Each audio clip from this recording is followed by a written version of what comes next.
Just how is China's football dream faring 10 years on? Well, one of the goals laid out by President Xi Jinping in 2011 was for the country to win and host a World Cup by 2050. Lo Minmin finds out whether this remains on the pitch in the first of a three-part series on China's ambitions. Each weekend, over 200 boys as young as 4 troop onto these fields for a 90-minute training session, under the supervision of coaches from the Barcelona Football Club. It's part of China's plan to launch a great leap forward on the football pitch. President Xi Jinping, a fan of the game, has set a tall order for China to host and win the World Cup by 2050. But China has reached only one World Cup before, in 2002, when it failed to score a goal or win a point in 3 group games. Its current national men's ranking, a lowly 77th in the world. I don't think China can win World Cup in any time soon, not in my lifetime. I think maybe after 100 years, there is a small possibility. So China is very, very, very good in developing things at a super fast speed, like high-speed train, like internet website, and all these things. But for football, it takes at least 15 years to, develop a child from like 5 years old to become a young, promising player. That is too long. Despite the naysayers, China is sparing no expense to achieve Mr. Xi's dream. Over the past 5 years, it's built some 60,000 new football fields, as well as this mega football academy on southern Hainan Island. It's modeled after La Masia, the Barcelona Football Club academy responsible for grooming legendary players like Lionel Messi.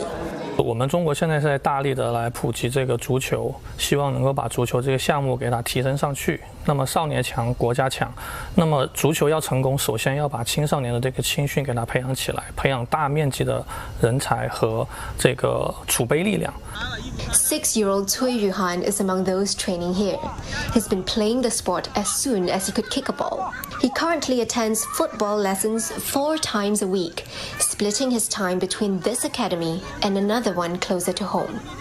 我3岁时，我参加一个比赛，我靠了一个项目得了3等奖。我通过这个活动完了，就爱在巴萨，完了我就在这训练2年了。Yuhan's father drives him an hour each way to get here and waits on the sidelines while he plays. It's time, money, and energy that not many can afford. 因为小孩的兴趣嘛，只要是运动东西，让他接触一下。从他的角度来说呢，我们就想让他多从事身体方面的运动。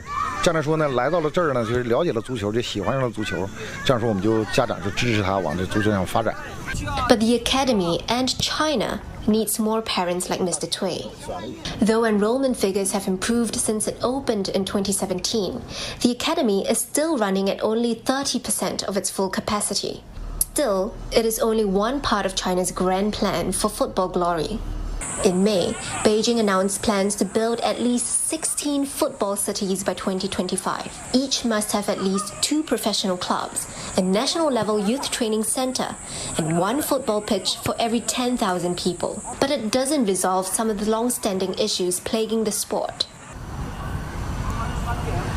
Chinese football is riddled with corruption and mismanagement. In the last 2 years alone, 22 football clubs closed due to financial problems. That includes the reigning Chinese Super League champion, the Jiangsu Football Club. Data from the Chinese Football Association shows the majority of Chinese football clubs facing losses.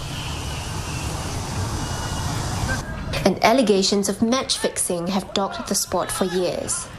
During the 90s and the year 2000, those days, a lot of illegal gambling, a lot of bribing to the referees, to the managers. So these games, a lot of games were fixed instead of played fired. So this made a very bad impression. This perception has lingered even after a major crackdown on graft since President Xi came to power. But while national pride in Chinese football is lacking at the moment, industry players say that could change if the national team starts to improve on its international rankings. And only then can the country start dreaming of World Cup glory.